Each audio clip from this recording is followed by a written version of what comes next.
Hi, Doug Miller with South Kitsap Properties, and I wanted to give you a quick market update for June in our South Kitsap housing market. Now, there are a lot of experts out there, there are a lot of people that are in the business that may be giving you a lot of different advice or a lot of different opinions, and there's one thing that can't be disputed, and that at the end of the day is numbers. So I wanted to share a couple of numbers for the South Kitsap market specifically that are going to be really important to you whether you're selling a home or whether you're buying a home here in the market. So something that's been really interesting and that's been a trend for going on over 8 months now is the rising inventory and housing availability here in South Kitsap. We've been going off a constrained market for inventory in really close to 3 years of a true seller's market. Multiple offers, housing selling in the first weekend pretty consistently. And over the last 8+ months, I've noticed a slow and steady increase in the number of available homes. Now, when I say slow and steady, that's until the last 2 months, and including June, which really stood out and was a pretty staggering number and something to think about. In June of this year, we had 3 times as many active homes at the end of the month as we had in June last year. There were over 210 active homes at the end of June, and that's going against roughly 71 last year. There were more active homes at the end of June than any single month since October of 2018. In June, we saw our first decrease in pending home sales since the middle of last year. Those are factors that are both really obvious when you look at the housing market we're in right now. We've been in a strong seller's market for a number of years, and right now it appears on the surface to be shifting towards a buyer's market. Now, we're not there yet. Expect that if houses are new to the market, you're likely going to be paying full price or maybe even slightly over. But the number of multiple offer situations I'm seeing right now in the industry has dropped pretty dramatically. You think about where demand has gone since interest rates have literally doubled since the start of the year. We've seen buyers on both sides kind of drop out. So you think about interest rates doubling since January. What that basically means is that someone that could have afforded a roughly $500,000 house in January can only afford about a $350,000 house here in July at the exact same payment. So as you'd expect, buyers that were maybe in that lower price point, unfortunately, have been priced out because of what happens with their payments. It's the same thing with someone that maybe was looking at $1 million houses. Well, someone that could afford a $1 million house in January can only afford a $700,000 house today at the same payment. So because of that, we're seeing first-time home buyers in that lower price point kind of dropping out. And then we're seeing some buyers in that higher price point that are dropping out. So what that's left us with is a pretty tight frame of buyers in what a market that is seeing a lot more inventory and a lot more availability.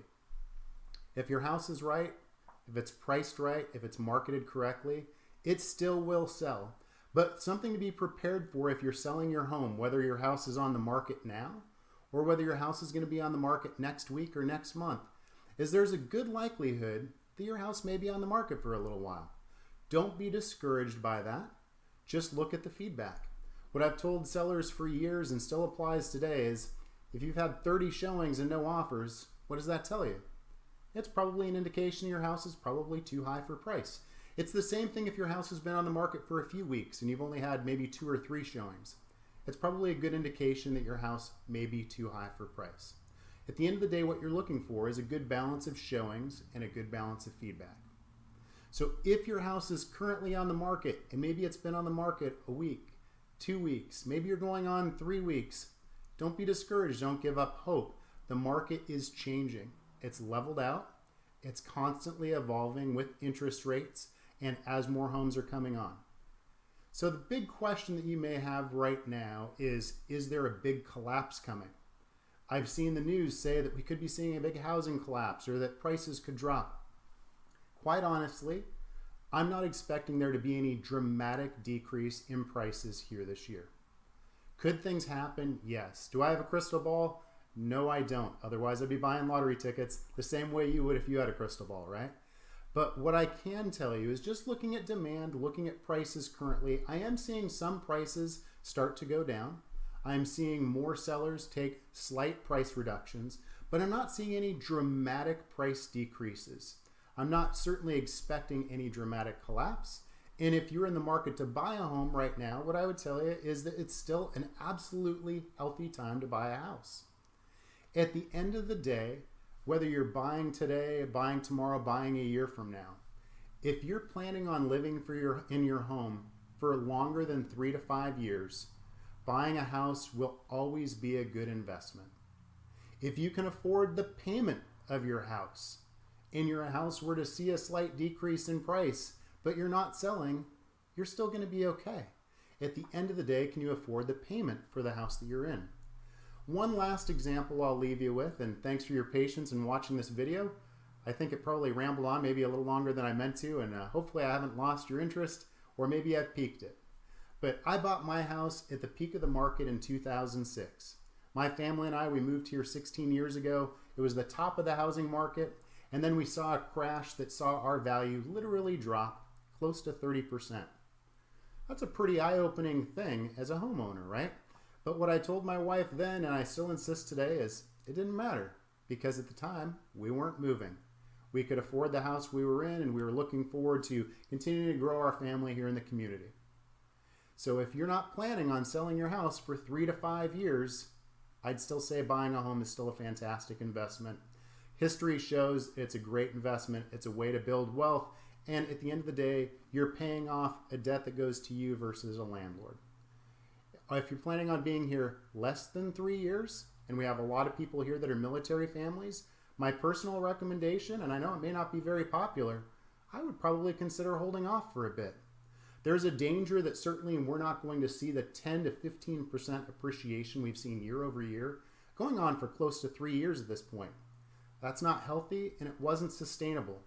The normal rate is that 3 to 5% range. And when you think about the costs of selling a home, whether it comes to realtor fees and title fees and taxes and everything, in most normal markets, you need a minimum of 3 years to make that work. So if I had a recommendation for you, if you're buying a home today, if you are planning on being in the home for under 3 years, I would consider whether that's going to be the right fit. Like I said, that may not be the most popular thing, certainly to say in my industry, but at the end of the day, we want you to be successful. We want you to be happy. We want you to be in a good place. So to quickly wrap this up in this, what turned into like I said, a longer video than I expected. Sellers, if you're selling currently or if you're planning on selling, just know that the market is changing. Just know that you're not going to probably see 6, 8, or 10 offers and $50,000 over asking price. That's not the market we're in right now. So manage expectations on how soon your home will sell. There's a good likelihood it may stretch outside of that first weekend, week, 2 weeks, or even 3 weeks. Don't panic. It's still a strong market to sell. And again, if you're looking at being in the home for under 3 years, I would consider and reconsider whether that's the right move for you. If you're planning on being in that home for longer than 3 years, still a great time to buy. Prices, even though they're still strong and interest rates maybe have gone up a little bit, don't focus on that. Focus on your payment. And does your payment meet your expectations and your needs here in the market? So if you have any questions on buying or selling a home, please reach out.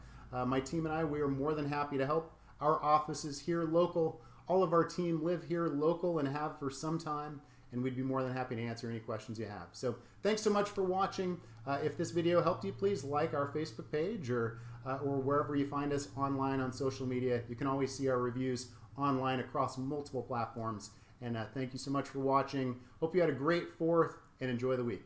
Thanks.